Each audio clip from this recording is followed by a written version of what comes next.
আজকে আমি চলে এসেছি সিলেটের হাবিবনগর টিএসএ। চারপাশটা এক্সপ্লোর করে দেখবো যে চা কিভাবে কি উৎপন্ন করা হয়, কখন গাছ কাটা হয় বা কাটা হয় না, দেখি কোনো মানুষ পাই কিনা, তাদের সাথে কথা বলবো। প্রথম প্রথম ভিডিও কলে কথা খুঁজে পাওয়াটা খুব টাফ। যাক, ভালো হয়েছে, লেগে যায় নাই, তাহলে তো ফোন ছিটে পড়ে যেত এবং আমার অবস্থা খুব খারাপ হতো। এটার শেষ কথা সেটা এখান থেকে দেখা যাচ্ছে না। ওই পাশে যাবো, এখান থেকে নামতে হবে লাফ দিয়ে। এরকম সুন্দর জায়গা আমি দেখে ভিডিও না করে আর থাকতে পারলাম না। কাঠগুলো নিয়ে কি করেন আঙ্কেল? মেশিনটা দিয়ে কি করে? খুবই স্বচ্ছ, যাতে করে কেউ না চাইতে পারে আবার সেই উল্টো রাস্তা ঘুরে যেতে। আসসালামু আলাইকুম everyone, hope you are doing well. It's your বাসা ফুল Dan, welcome to my channel. আজকে আমি যাচ্ছি, আমার বাসার খুব কাছেই একটা চায়ের বাগান রয়েছে, সেখানে গিয়ে ঘুরে দেখবো যে চায়ের বাগানের কীরকম কী পরিবেশ, এবং যদি পারি ওখানে মানুষের সাথে কথা বলে দেখবো যে চা কীরকমের কী উৎপন্ন করে বা কীরকম কী প্রক্রিয়ায় যায়। যদি এটা অত একটা বড় কোনো চায়ের বাগান নয়, ছোট একটা চায়ের বাগান এবং ব্যক্তি মালিকানাধীন। জাফলং যাওয়ার পথে কিছু কিছু সময় দেখেছিলাম, বাট কখনো নামা হয় নাই ওখানে এবং নেমে দেখাও হয় নাই। সো এখন ওখানে যাচ্ছি। চেয়েছিলাম যে গাড়িতে যাব, এখান থেকে ভাড়া আই থিঙ্ক 15 থেকে 20 টাকার মতন হবে, বাট রিফাত বলতেছে যে গাড়িতে না গিয়ে সাইকেলে যাই। ওনাকে একবার সাইকেলে গিয়েছিল, আর একজন ছিল এই জায়গায় ওর ফ্রেন্ড। সো ও আবার ওর আব্বু ট্রান্সফার হয়ে গেছে, সো ওরা চলে গিয়েছে এখান থেকে। আমরা এখন সাইকেলে যাব। সাইকেল চালিয়ে যাওয়াতে একটু কষ্টকর, বাট দেখি কীরকম কী কষ্ট হয়। এটাও একটা নিউ এক্সপিরিয়েন্স, আমি কখনো সাইকেলে এরকম ঘুরতে যাওয়া হয় নাই।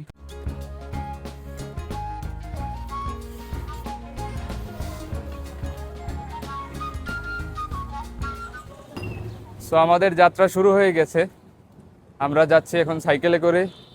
আই থিঙ্ক আমার কথা শোনা যাচ্ছে, যদিও নয়েজ ক্যান্সেলেশন অন করিনি। তো এখন এখান থেকে যাচ্ছি চায়ের বাগানের উদ্দেশ্যে। হচ্ছে বোর্ড স্কুল গেট, যেটা আই থিঙ্ক ক্যান্টনমেন্টের অন্তর্ভুক্ত। এই গেট দিয়েও ভিতরে যাওয়া যায়, বাট সবসময়ের জন্য খোলা থাকে প্রজাপতি গেট। এইটা সন্ধ্যার পরে বন্ধ হয়ে যায়, এখন খোলা আছে। সন্ধ্যার পরে এখান থেকে ঢুকতে দেওয়া হয় না। আই থিঙ্ক সাইকেল চালিয়ে যাওয়ার মাঝখানে একটা মজা রয়েছে, বাট এইটা আরও বেশি উপভোগ করতে পারতাম যদি আমার কাছে একটা অ্যাকশন ক্যামেরা থাকতো। তাহলে আর এরকম হাত দিয়ে ধরে রাখতে হতো না আমাকে ট্রাইপডটা, অ্যান্ড আমি সামনের সিনারিও দেখাতে থাকতাম আর কথা বলতে থাকতাম, তাহলে একটু বেশি আনন্দজনক হতো। যদিও বাইক আছে, বাট বাইকের কাগজ করানো হয় নাই, 150 বাহির আনি নাই। বাইকে গেলে আরও বেশি ভালো লাগতো। এইদিকে আবার আমাদের গেট থেকেই বেরোতে দেয় না, মানে বাইরে অত একটা সমস্যা হতো না। সিলেটের পরিবেশটা তুলনামূলক ভালো অন্য অন্য জায়গার থেকে। এখান থেকে চালিয়ে চালিয়ে কথা বলাটা একটু কষ্টদায়ক, যার কারণে আমি কি বলবো বুঝতেছি না।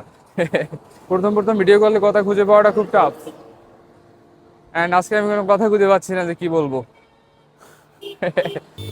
ওই যে রিফাত পিছনে আসতেছে। প্রায় 5-6 মিনিট হয়ে গেছে আমরা সাইকেল চালিয়ে যাচ্ছি। আই থিঙ্ক 15 থেকে 20 মিনিটের মতন সময় লাগবে। সো এখনও অনেকটা পথ বাকি। আজকে পা প্রচণ্ড ব্যথা করবে, I know, but new new experience নিতে ভালোই লাগে। আই থিঙ্ক আপনাদেরও উচিত বিভিন্ন জায়গায় বিভিন্নভাবে এক্সপিরিয়েন্স নেওয়ার। মানুষের বয়স যত বাড়বে, এক্সপিরিয়েন্স নেওয়ার ক্যাপাবিলিটি তত কমতে থাকবে। So this is the right time যে আপনারা এক্সপিরিয়েন্স নিতে পারেন এখন। সিলেটের রাস্তায় একটু পরপরই কিছু কিছু বিট থাকে। এই যে হঠাৎ করে এই বিটটা চলে আসছে এবং সামনের কারটা ধাম করে ব্রেক মেরে দিয়েছে। আমি তো লাগাই যা ধরছিলাম একটু আগে। যাক, ভালো হয়েছে, লেগে যায় নাই। তাহলে তো ফোন ছিটে পড়ে যেত এবং আমার অবস্থা খুব খারাপ হতো। গাড়িতে গেলে এতক্ষণে বোধহয় চলে যেতাম, বাট সাইকেল চালিয়ে যাচ্ছি, দ্যাটস ওয়াই এত লেট হচ্ছে। উইজিডি রিল্যাক্সে আসতেছে। তো আমার আবার রিল্যাক্সে ভালো লাগে না, জোরে জোরে চালিয়ে এখন হাঁপিয়ে গেছি, অবস্থা খুবই খারাপ। ও বলতেছে বেশিক্ষণ আর লাগবে না, 10-15 মিনিট লাগবে এখনো। সেই 10-15 মিনিট যাবৎ সাইকেল চালাচ্ছি, আসার সময় বলেছি 15 থেকে 20 মিনিট লাগবে। এখন পর্যন্ত চায়ের বাগানের কোনো গন্ধই পাচ্ছি না।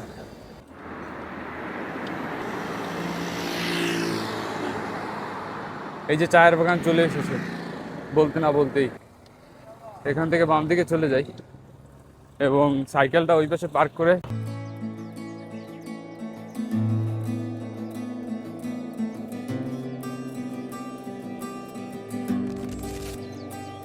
প্রথমে গিয়েছিলাম এই ছোট বাগানে ওই পাশের রাস্তা দিয়ে। সো এখন এই পাশ থেকে যাব, এই পাশে বড় চায়ের বাগান রয়েছে। বাম পাশের বাগানটা তুলনামূলক এখানে যে তিনটা বাগান রয়েছে তার থেকে অনেকটাই বড়, যা মানে এটার শেষ কোথায় সেটা এখান থেকে দেখা যাচ্ছে না। এখান থেকে নেমে যাই, কেননা এখান দিয়ে নামলে রিস্ক হবে, বাট রিস্ক নিতেই ভালো লাগে।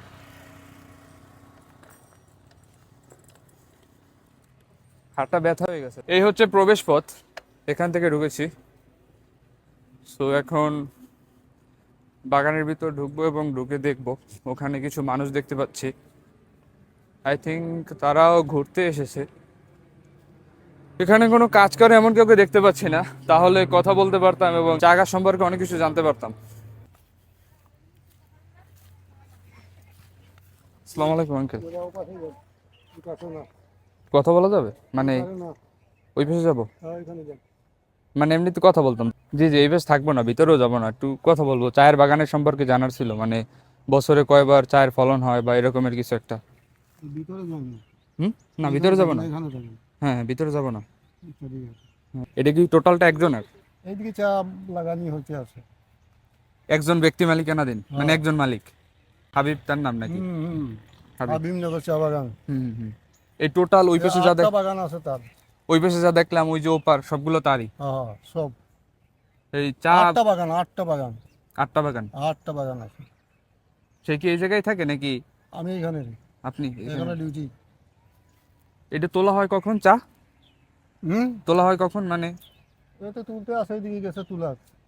মানে কন্টিনিউয়াসলি তুলতেই থাকে? 16 ডিসেম্বরে বন্ধ হয়ে যাইব, আর তুলাতুলি বন্ধ। কেন? শেষ, তুলাতুলি আর নাই, কলম কাটবো। কেটে আবার নতুন করে লাগা না, মানে নতুন তো আর লাগাতে হয় না? না, একটা গাছ মনে করেন কত বছর থাকে এটা যে লাগাইছে? বাবারে 16-20 বছর থাকে। 20 বছর? জি। আর এটার বয়স কত? কাটিন আছে। ও যে ও পাতা দিয়া কাটিন হইতে আছে, ও ওখানে চারা লাগাও, কাটিং চারা আমরা। ওখানে দিকে ও পাশে গেলে ও দেখতে পাবেন। ও, মানে এটা একটু নতুন চারা গাছ যাতে কেউ না ছেড়ে এই জন্য আর কি হুম, হুম। যাইতে নিষেধ করছে। হুম। হ্যাঁ ঠিক আছে। এটার কি পরিচর্যার জন্য কিছু করতে হয়, মানে কোনো কিছু পরিষ্কার বা আদার্স? পরিষ্কার করা যায়। নিচ থেকে ঘাস টাস পরিষ্কার করে দিতে হয়? জি। ওই ফেব্রুয়ারি থেকে ওই শুরু স্টার্ট আরো পাতে তোলা। ও, এটা পাতা তুলে বিক্রি করে কার কাছে? চিটাগাং।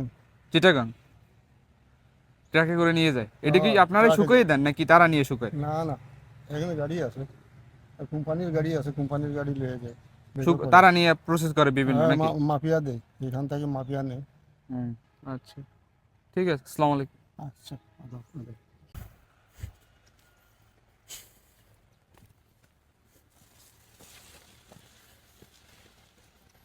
লাকিলি এখানে ওই ভদ্রলোককে পেয়ে গেলাম, যার সাথে আমি কথা বলে জানতে পারলাম যে চা গাছের বিভিন্ন মানে প্রক্রিয়াধীন কি কি প্রসেসের ভিতর থেকে যায়।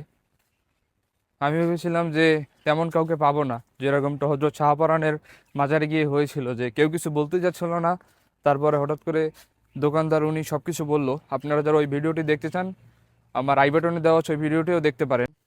এই হচ্ছে এখান থেকে রাস্তা। আমি চাইছিলাম যে উপর থেকেই যাওয়ার জন্য, বাট যেহেতু এখানে রাস্তা রয়েছে, সো রাস্তার ভিতর দিয়ে গেলেই ভালো হবে। এই যে এখান থেকে উঠতে হবে।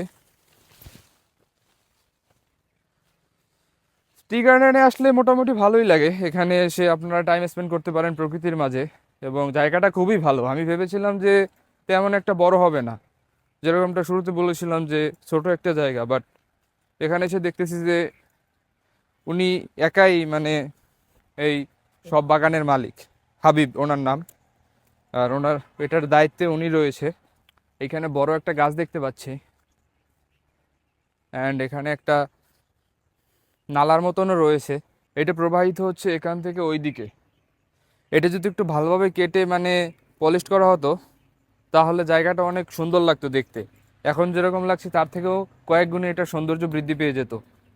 তো এইখানে দেখতে পাচ্ছেন পানির স্রোত, যেরকম পানি প্রবাহিত হচ্ছে এটা যদি খুব ভালোভাবে কাটা হতো, এবং পানিটা খুবই পরিষ্কার, আই মিন এরকম জায়গার তুলনায় পানিটা খুবই পরিষ্কার। এখানে একটু শ্যালো জমে গেছে, দ্যাটস ওয়াই এখানে এরকম দেখাচ্ছে। বাট এই পাশে যদি আপনারা দেখেন, আপনাদের যদি দেখাই, তাহলে দেখতে পাবেন যে পানিটা খুবই পরিষ্কার। শহরের ভিতরেও মানে মেইন যে সিটি সেটার ভিতরেও যে গাছপালা দেখতে পাবেন এটা খুব রেয়ার, কিন্তু সিলেটে আসলে আপনি সেটাও দেখতে পাবেন। সেখান থেকে চলে আসলাম, ব্রিজ নেই তো কী হয়েছে, আমরা পানির উপর থেকে চলে এসেছি। সিলেটকে বলা হয় চায়ের বিভাগ। তো এখানে বাংলাদেশের ভিতরে সব থেকে আই থিঙ্ক সিলেটেই চা উৎপন্ন হয় বেশি, এবং এখান থেকেই বিভিন্ন জায়গায় এক্সপোর্ট করা হয়, সেটা বাহির হোক কিংবা অন্য বিভাগে। সো এখান থেকে ভিতরে যাচ্ছি, জানি না কি আছে, যদিও ভয় করতেছে। তো এর আগে আমি এরকম কখনো চায়ের বাগানের ভিতরে ঢুকে হাঁটিনি। সো এটাই আমার লাইফে ফার্স্ট এক্সপিরিয়েন্স, এবং খুবই ভালো। যদিও একটু ভয় ভয় লাগতেছে যে এখানে যদি অন্য কোনো প্রাণী থাকে তাহলে তো সমস্যাই হয়ে যাবে। ইনশাল্লাহ কিছু হবে না। সো ওই পাশে একটু ছায়া রয়েছে, ওই পাশে গিয়ে দেখি। যাওয়াটা খুবই কষ্টকর, আই মিন এখান থেকেও তো তেমন কেউ যায় বলে মনে হয় না। এখানের পরিবেশটা আসলেই খুব ভালো, হালকা রোদ আছে, যেহেতু এখন গরমকাল নয়, সো মৃদু রোদ, এবং তেমন একটা গরম লাগছে না। দ্যাটস ওয়াই ঘুরে আরও ভালো লাগতেছে। ওই পাশে একটা পাহাড় রয়েছে, যেমনটা দেখতে পাচ্ছেন। সিলেটের পুরো এরিয়াটা জুড়েই পাহাড়, এবং এই পাশে হচ্ছে মেইন রোড, যেরকমটা আগে দেখিয়েছিলাম। আপনারা যদি আসেন, ওখান থেকে আসার সময় বাম পাশে একটা লেখা আছে যে হাবিবনগর, ওইটা আপনারা দেখে ওখান থেকে আসতে পারবেন, এবং সেটা পাথরের উপরে সাদা রং করে ওখানে সাজিয়ে দেওয়া হয়েছে।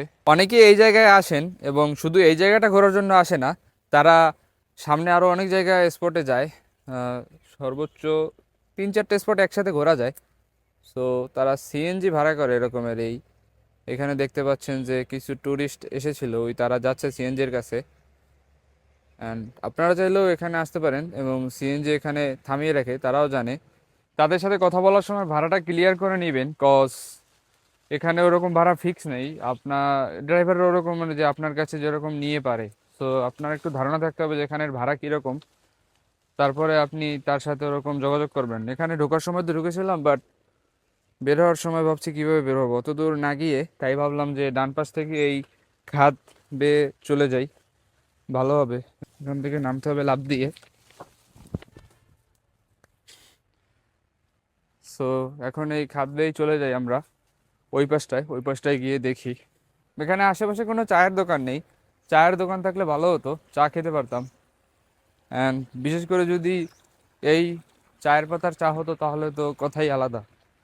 যদিও এখানে ওরকম মানুষ আসে না যে একটা চায়ের দোকান দিলে সে ঠিকভাবে চলতে পারবে, দ্যাটস ওয়াই এখানে কোনো চায়ের দোকান নেই। নয়তো এখানেও চায়ের দোকান থাকতো, কেননা যেখানে প্রফিটেবল বিজনেস করা যায় ওই আইডিয়া সবার মাথায় আসে। জাফলং, তারপর ওই স্পটে যেরকম মানুষ যায়, এখানে তেমন একটা ভিড় জমে না, কজ ওই দিকেও চায়ের বাগান আছে অনেক, এবং এখানেও আছে। এটা যেহেতু আমার বাসার কাছে, তাই আমি এখানে এসেছি। আসার সময় যেই রোড দিয়ে এসেছিলাম, যাওয়ার সময় যাচ্ছি তার বিপরীত রোড দিয়ে, আই মিন ডান পাশ থেকে একটা রোড রয়েছে, সেখান থেকে। চাচ্ছিলাম না যে ভিডিও করব, বাট এরকম সুন্দর জায়গা আমি দেখে ভিডিও না করে আর থাকতে পারলাম না। যেরকমটা দেখতে পাচ্ছেন, যদিও বালুর ভিতরে সাইকেল চালানো একটু টাফ হয়ে যাচ্ছে, এখান থেকে উপরে ওঠা যায়, বাট তারপরেও যাচ্ছি। পাহাড়ের খাদ কেটে রাস্তাটা বানানো হয়েছে, অ্যান্ড বালু প্রচণ্ড এখানে, আই মিন একটু পরপরই বালু। সো চালানো কষ্ট হয়ে যাচ্ছে সাইকেল। তারপরে আপনাদের দেখানোর সুবিধার্থে আমি ভিডিওটি বানাচ্ছি। সো এখানে সিএনজি নিয়েও আসে মানুষ, পাশে দাঁড়াই, দেখি উনি যেতে পারে কিনা। জায়গাটা খুবই ভালো লাগলো আমার কাছে, কেননা এরকম জায়গা আমি এর আগে দেখিনি, যে পাহাড়ের ভিতর থেকে কখনো যাইও নি। খুবই সুন্দর একটা জায়গা। এ হচ্ছে গাছের শিকড়, এবং এখান থেকে অনেকটাই উঁচু। সেখানে রোডটা যদি একটু বালুমুক্ত হতো তাহলে ভালো হতো, যদিও বর্ষাকালের জন্য খুবই ভালো, কেননা এখানে যদি মাটি থাকে তাহলে সম্পূর্ণটা কাদা কাদা হয়ে যাবে। এই হচ্ছে এখানকার গাছপালা, চারপাশটা খুবই ভালো। মানে আমি সাজেস্ট করবো যে আপনারা এখান থেকে আসবেন। এই রোডটা হচ্ছে গিয়ে হাবিব টি এস্টেট দেখিয়েছিলাম, তার ঠিক বাম পাশে, মানে তার যে গেট রয়েছে তার যতটুকু এরিয়া, তার বাম পাশ থেকে যদি আপনি আসেন যেখানে তার নাম লেখা রয়েছে পাথরের উপর সাদা রং করে। সো আপনি যদি ঠিক তার বাম পাশ থেকে আসেন তাহলে এরকম আসতে পারবেন। সেখানে একটা গেট রয়েছে এবং লেখা রয়েছে যে ব্যক্তি মালিকানাধীন রোড, তাই সাধারণের চলাচল নিষেধ। বাট আপনি এখানে আসতে পারবেন। যেরকমটা দেখলেন আমরা চলে আসলাম এবং দেখেন কি সুন্দর ভিউ। সাইকেলটা নিয়ে এসে আজকে খুবই ভালো করেছি, কেননা সাইকেল যদি নিয়ে না আসতাম তাহলে রোড থেকেই চলে যেতে হতো। এই হচ্ছে একটা হিন্দুদের মন্দির, যেরকমটা রিফাত বলল যে এখানে তারা পূজা করে। সো এর জন্য এখানে তেমন কি বিশেষত্ব আছে হয়তো এটা এরকমভাবে প্রপারভাবে তৈরিও করা হয়নি, যেহেতু জঙ্গলের ভিতরে। এই যে পাহাড়ের পাশ দিয়ে এরকমের নালা বয়ে যাচ্ছে এবং যেটা দেখতে খুবই ভালো লাগছে। বাতাসটাও খুব মিষ্টি, মনে হয় আমি সবুজের মধ্যে হারিয়ে যাচ্ছি আজকে, এতটাই ভালো লেগেছে আজকে। এবং আমি ভাবছিলাম যে আমি রিগ্রেট করব যে সাইকেলে এনেছি, গাড়িতে আসিনি, সো পা ব্যথা করবে। বাট এখন মনে হচ্ছে যে সাইকেল না আনলে এমন একটা জিনিস মিস করে যেতাম যা আমার কল্পনার বাহিরে। এরকমের সুন্দর মনোরম পরিবেশ আমি আমার লাইফে এর আগে দেখিনি। খুবই গুড ফিল হচ্ছে। এজন্যই বলে যে আল্লাহ তাআলা যা করেন ভালোর জন্যই করেন। আমার প্ল্যান ছিল আমি আজকে গাড়িতে আসবো, বাট যদি এর ফুল ক্রেডিট রিভাতের কাছেই যায়। I was born in Jessore and ওখানে আমার বাবার তখন পোস্টিং ছিল। তারপরে আমি শিফট হই পটুয়াখালীতে। আমার দাদা বাড়ি হচ্ছে বাউফলে, ওখান থেকে পটুয়াখালী খুব কাছেই। অ্যান্ড সেখানেই আমার লেখাপড়া কন্টিনিউ হয় ইন্টার পাস পর্যন্ত। তারপরে আবার সিলেট চলে আসি এখানে ইউনিভার্সিটিতে লেখাপড়া করার জন্য। যেহেতু বাবার পোস্টিং এখানে রয়েছে তাই এখানেই আসা। এবং এখন মনে হচ্ছে যে এখানে আগে কেন আসিনি, এত সুন্দর জায়গা। সিলেটে এরকমের আরও অনেক জায়গা রয়েছে, আপনারা যদি দেখতে চান তাহলে কমেন্ট করে জানাতে পারেন। আমি চেষ্টা করব সেই জায়গায় গিয়ে ভিডিও বানানোর জন্য। এখন এখান থেকে একটু উপরে উঠতে হবে, তাই ঠেলে ঠেলে নিয়ে যাই, বিকজ অনেকটা উঁচু। এখান থেকে যেরকম নামার সময় অনেক ভালো লাগে, সেরকম ওঠার সময় তেমন কষ্ট হয়। কাঠগুলো নিয়ে কি করেন আঙ্কেল? এগুলো নিয়ে কি করেন? জ্বালান রান্না বান্না করার জন্য? আচ্ছা, আসসালামু আলাইকুম। সো যেমনটা দেখতে পেলেন আমরা তো গ্যাসের চুলায় রান্না করি। আঙ্কেলের সাথে কথা বললাম, তিনি বললেন যে রান্না বান্না করার জন্য তারা এখান থেকে বিভিন্ন ডালপালা কেটে নিয়ে যায়, বাঁশ গাছ কেটে নিয়ে যায়। সো তাদের লাইফটা এরকম, আমার এরকম লাইফ ভালো লাগে খুব। মানে আমি যদি এরকমের লাইফ একদিন লিড করতে পারতাম তাহলে আমার অনেক ভালো লাগতো। যদিও স্কোপ তেমন একটা নেই, ইনশাল্লাহ ফিউচারে ট্রাই করব যে কোনো একদিন পাহাড়ি পরিবেশে গিয়ে সেখানে মানুষদের সাথে মিশে থাকার জন্য এবং তারা যা যা করে সেই সেম কাজগুলো করার জন্য। সেম কাজটাই আমিও করব এবং দেখব যে কীরকমের ফিল। সাইকেল চালাতে চালাতে রিফাতের 2 নম্বর পেয়ে গেছে। আই মিন 1 নম্বর বল না, 2 নম্বর বলে, ছোটোটা আর কি। আমরা তো আমাদের জীবন নিয়ে কতটাই আফসোস করি, বাট তাদের জীবনের দিকে তাকালে দেখবেন যে তাদের জীবনযাপন কতটা সাধারণ। আই মিন তারা এরকমের করে ঠিক আগের কালের মানুষ যেরকম করতো, আদার্স তেমন ফেসিলিটিস ছিল না, তারাও সেরকমভাবে লাইফ লিড করে। অ্যান্ড এটাই আমাকে খুব ইমপ্রেস করেছে এবং আমি খুবই কিউরিয়াস যে তারা আরও কী কী করে, আমার আগে জানা ছিল না।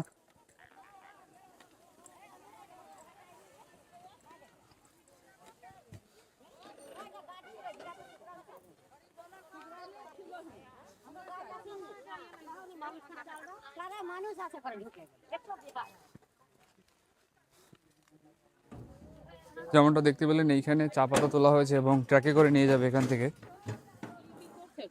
এখানে মানুষজন কাজ করতেছে। আসসালামু আলাইকুম আন্টি, একটু কথা বলা যাবে? চা পাতা তোলেন আপনি? পরিষ্কার করতেছেন এগুলো না চা পাতা তোলেন? এটা কি মাইক কি করবো তো এটা আমি পারি না রে বাবা। না, জাস্ট কথা বলবেন এমনিতে, কিছু না। এইখানে একটা মেশিন দেখতেছি, আই ডোন্ট নো এটা দিয়ে কি করে। এই যে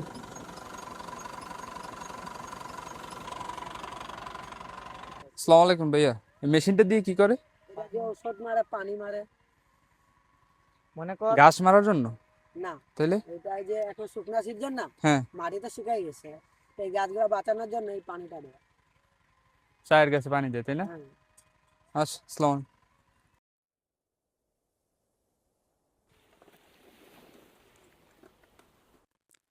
সো একটু নিচে গিয়ে দেখি, ওখানে একটা পোল রয়েছে এই পাশ থেকে ওই পাশে যাওয়ার জন্য, যে যেরকমটা দেখতে পাচ্ছেন যে এখানে একটা নালার মতন রয়েছে এবং পানিটা খুবই স্বচ্ছ। এইখান এইখান থেকে মানুষ যায়, আমি ভেঙে দিছি। আহা হা হা হা, যাক ঠিক করে দিছি ভাই। নাহলে মানুষের অভিশাপ লাগবে। যদি নিচে নেমে যাই অ্যান্ড পানিটা দেখি, যদিও কেমন পানি আমি জানি না, খুবই স্বচ্ছ। মুখে দেওয়া যাবে কি না বুঝতেছি না, বাট মুখে দিচ্ছি না কজ পানির পিপাসা লাগছে অনেক। আসার সময় পানি নিয়ে আসিনি অ্যান্ড বুঝতেও পারি না যে এই পাশ থেকে এরকমের হবে। সো একটু এক্সপ্লোর করতে করতে যাচ্ছি অ্যান্ড পানিটা খুবই স্বচ্ছ।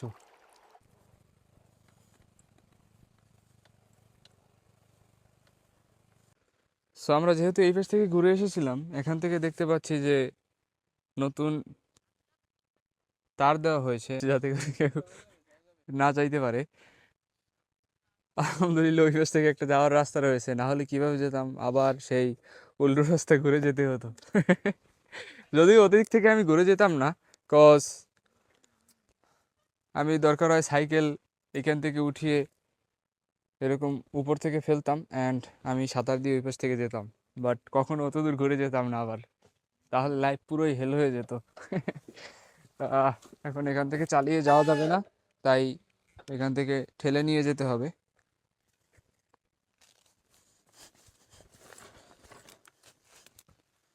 যাক, কপাল ভালো, এই পাশ থেকে যাওয়ার একটা রাস্তা রয়েছে। যদি ওই পাশ থেকে যাওয়া লাগতো তাহলে অবস্থা খুবই কঠিন ছিল। আহ,